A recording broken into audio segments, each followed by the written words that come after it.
Wow. Damn, that race was something.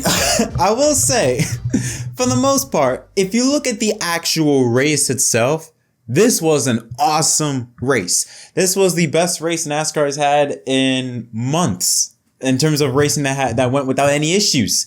But it's an intermediate track with the next-gen cars, so it's not surprising about that. But I know a lot of you don't really care about the race right now. You want to know my thoughts on what took place between Bubba Wallace and Kyle Larson because, oh my God. All right, I'm going to say this right now. For those who don't know, I mean, well, it should be known already that I am a huge Bubba Wallace fan. You saw in the Kansas episode, I was repping the McDonald's jacket and the shirt and everything like that. I am a huge Bubba Wallace fan. However, what he did was absolutely pathetic, what he did today. So let's talk about the incident. Coming off of turn number 4, Kyle Larson makes a move underneath Bubba Wallace to go 3 wide underneath Bubba and Harvick. Larson slides up, pushes Bubba into the wall. Bubba retaliates, right-rearing Kyle Larson, sending him slamming into the outside wall driver's side, also collecting playoff contender Christopher Bell in the process. The damage was too severe for Christopher Bell, so he had to retire from the race, and he would end up finishing in 34th, Larson 35th, and Bubba 36th. But after that incident, Bubba then gets out of his car, walks over to Larson's car, and starts shoving him. First shove was really hard, sending Larson to the car, keeps on pushing him. Larson obviously wants nothing to do with this, and then Bubba storms off, even sort of pushes the official away as he walks his way up towards the pit lane and into the infield. And the interview he gave, just play it. Clearly see your anger, Bubba. First, walk us through what happened. Cliff Daniels said if that wasn't retaliation, I don't know what was. Was it intentional retaliation on your behalf? Clint's smart enough to know how easy these cars break, so when you get shoved into the fence, like deliberately like he did, trying to force me to lift, steering was gone, so just so happened to be there. Hate it for our team. Super fast car, had no short run speed as you were seeing. We were kind of falling there. Larson wanted to make a 3-wide dive bomb, never cleared me, and I don't lift, so I know I'm kind of new to running up the front, but I don't lift, so wasn't even in a spot to lift, and he never lifted either, and now we're junk, so just a piss poor move on his execution. When situations like this happen, Bubba, at this speed, is retaliation an acceptable thing? Stop fishing. I'm not fishing, I'm just asking you. Let's also talk about the message you wanted to send to Kyle by going up to him after the incident. He knows that what he did was wrong. He wanted to question what I was doing. He never cleared me, so just hate it for our team. Our McDonald's Toyota Camry was super solid.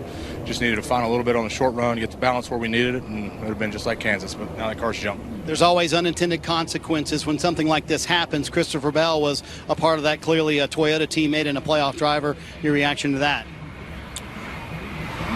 Sports. Listen, oh my God, Bubba, come on, Bubba. What are you doing, man? You know, I hope he looks back at this and realizes what he said was wrong. Like, because here's the thing, okay? I understand he's upset. I think what Larson did was really dumb to dive bomb 3 wide on a move like that, not even halfway into a race. I understand why he is upset.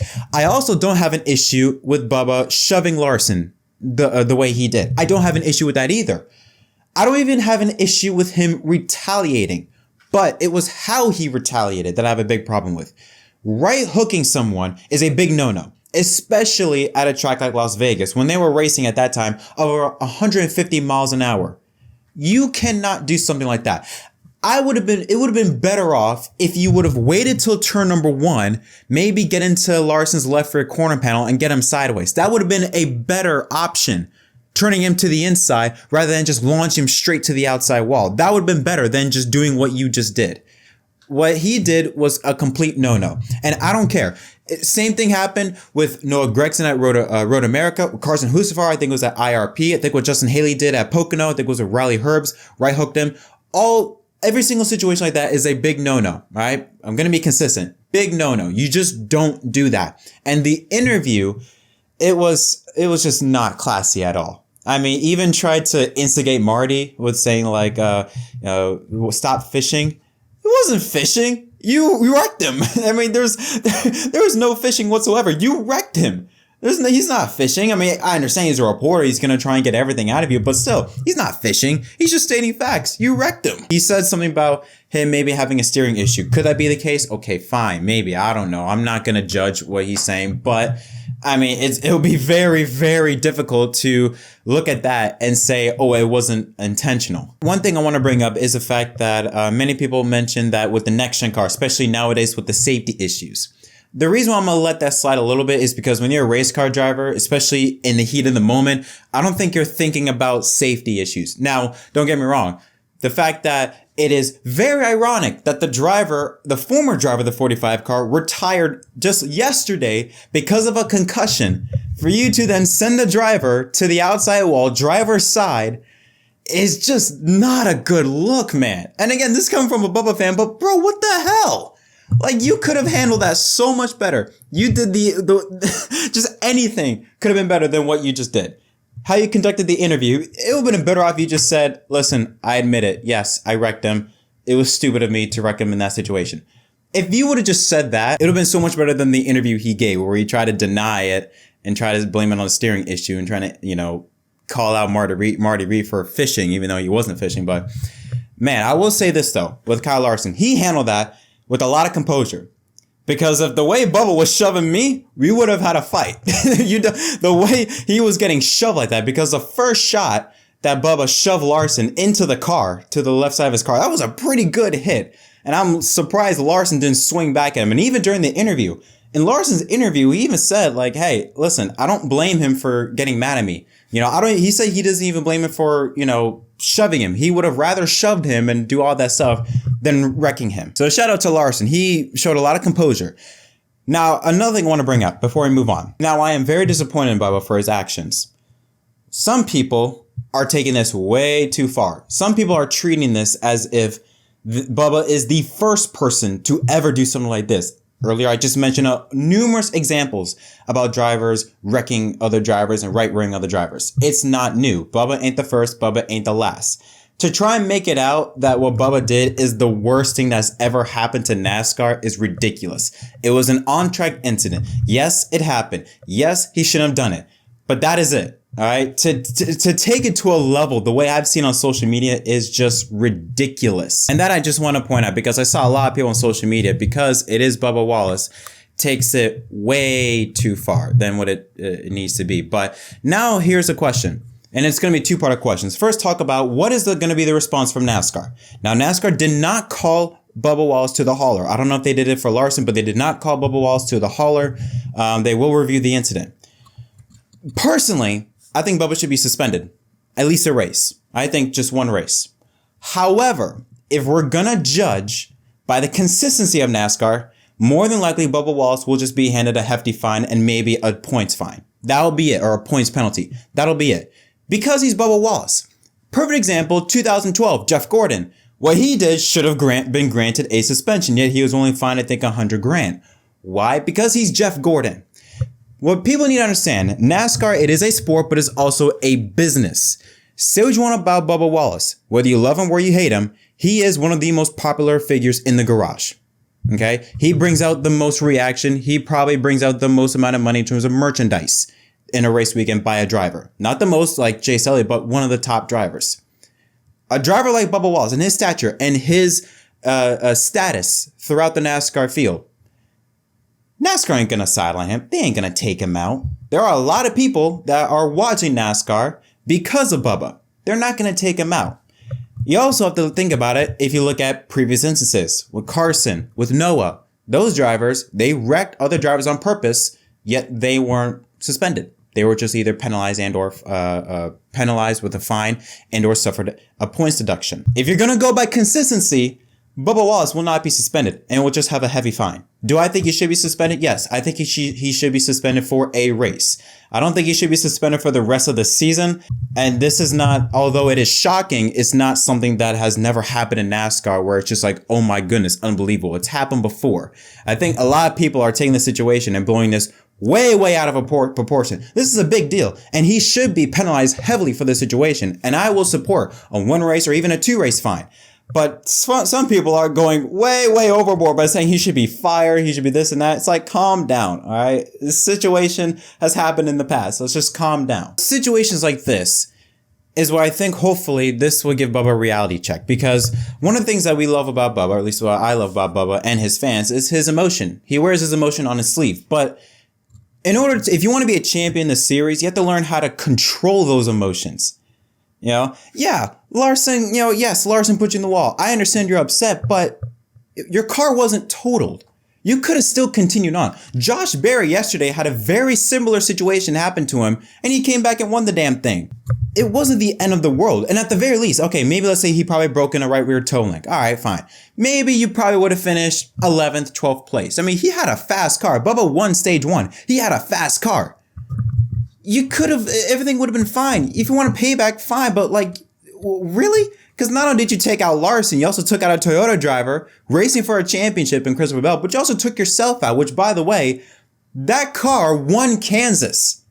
Next weekend is another mile and a half at Homestead, and you just wrecked probably the best car you've ever had this season. Now you're going to go into Homestead with a brand new race car that's probably not going to be as good as the one you had this weekend, as well as the one a month ago at Kansas. Things like this, you just have to learn how to control your emotions and not let things boil over. It's not the end of the world. Yes, it happened. Yes, I understand you're upset, but you have to learn how to control those emotions and not let it just boil over to the surface. It was just disappointing, really, to see. But listen, even though it happened, I'm disappointed, Bubba. I'm still going to be a fan of him. I'm still going to support him. But we should call him out whenever he does something like this. As if anyone, be consistent. Just because it's your driver, again, you look on social media, you'll still see some fans that try to treat it as if it's happened in the past. You know, big deal. Whoops, who cares about it? It is a big deal.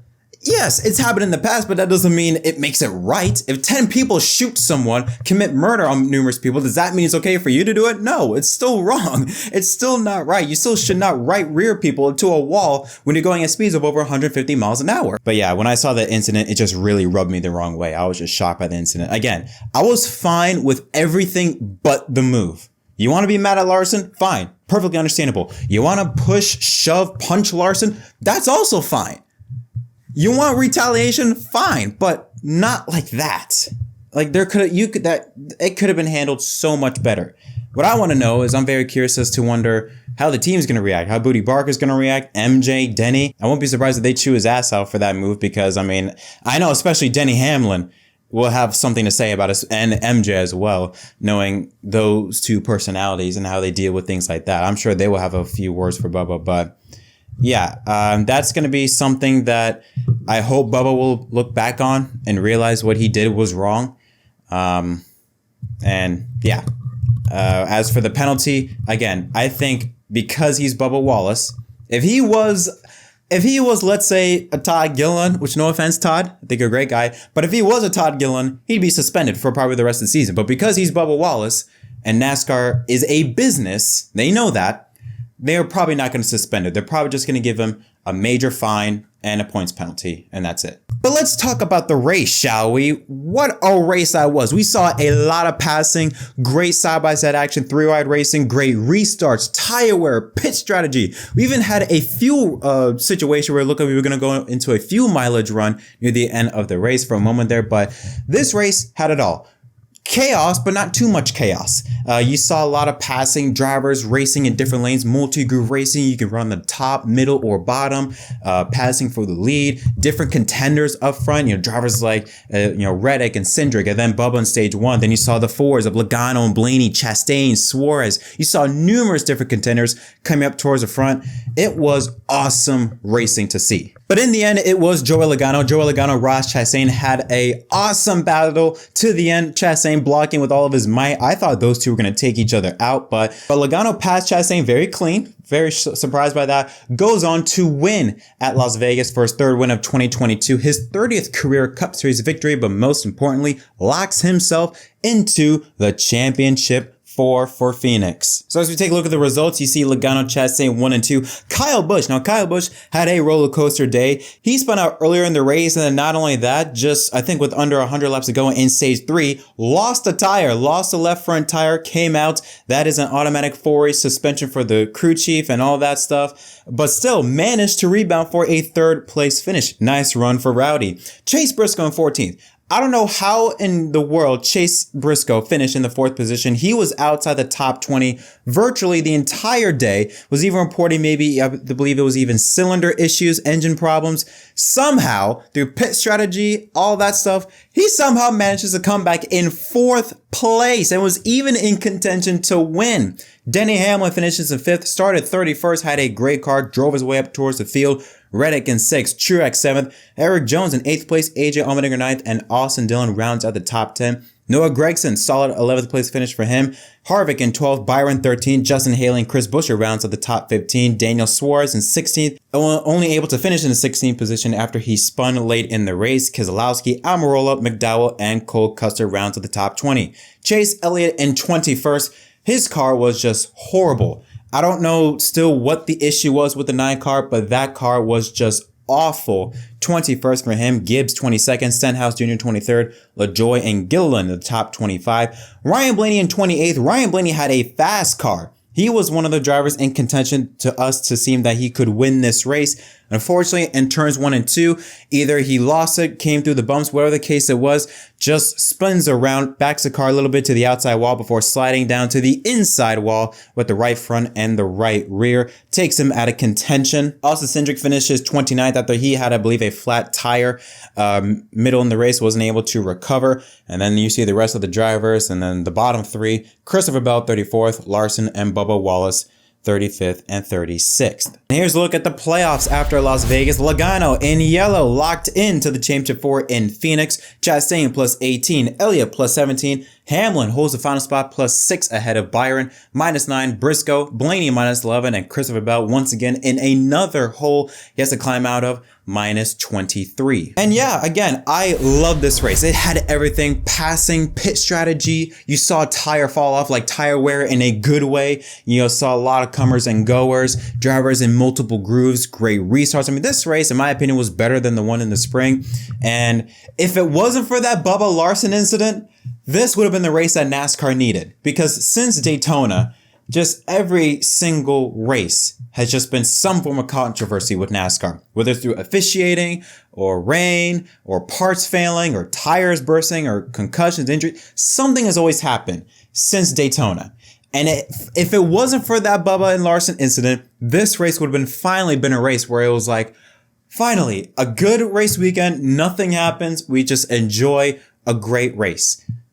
We sort of got that, but obviously a lot of people are just talking about the controversy with Bubba and Larson. It will be interesting to see what happens from here on out, not only NASCAR's response, but also how Bubba responds. Because now I look at the situation kind of like Kyle Busch in 2011. What Kyle Busch did was absolutely ridiculous, where he went down to the Truck Series and wrecked championship contender Ron Hornaday. He was suspended for the weekend. This will be interesting because after that incident with Kyle Busch in 2011, it seemed as though Kyle Busch improved. He started to improve, not only from a racing standpoint, but also from a maturity standpoint. 4 years later, wins the championship. You look at Bubba Wallace now. This is one of those moments where it's like, okay, this is a moment where we will now, us fans will see, how is Bubba going to react to this? Is he going to start to improve? Is he going to realize that, hey, what I did was wrong and need to learn how to control my emotions and things like that and improve for the future? Or what? This is one of those crossroads moments where it's like, all right, what is going to happen with Bubba? I look at this as a situation very similar to Kyle Busch in 2011 because in Kyle Busch at that time, we knew he had a lot of talent, but he couldn't control his emotions. He was just always sporadic. Bubba is the same thing. I think if you look at this 23 team, even though it's 45, it's a 20 car. When you look at this 23 team and you look at the 2311 racing itself, and you look at this playoff format, Bubba Wallace can be a championship contender. We look at Chase Briscoe. Look at the season he's at, and he is in contention for the championship. Bubba and that 23 team can become championship contenders, but it's going to have to revolve around Bubba and emotions and checking and make sure he checks himself, make sure he is able to keep his emotions under control. We've seen it numerous occasions. You look at Nashville, how he reacted. You look at other instances where it seemed as though it's like, okay, maybe calm down a little bit. Things like that is what people are going to look at. It's like, okay, now you've had this moment right here where it's like, it's reached a breaking point. What's going to happen from here on out? Again, I love Bubba. I want Bubba to win. I want Bubba to succeed. I want him to do well. And I love that he shows his emotions on his sleeve. I love that, you know, because we have a lot of robots in NASCAR. So I love that he shows his personality, but there is a time and place for it. You got to learn how to control that and not let it boil over to a point where what we saw today, because what happened today was just unacceptable and cannot happen again. But yeah, what are your thoughts on this race? Did you like it? Did you not? What are your thoughts on Bubba and Larson and that whole incident? Tell me your thoughts in the comment section down below. Congratulations to Joey Logano. He ran a very solid race, top 5, top 10 all race long. Was able in that final pit stop to come in for fresh tires and just was able to blow by the field. Holds on to win for his third race of 2022. But most importantly, he is now locked into the Championship 4 at Phoenix.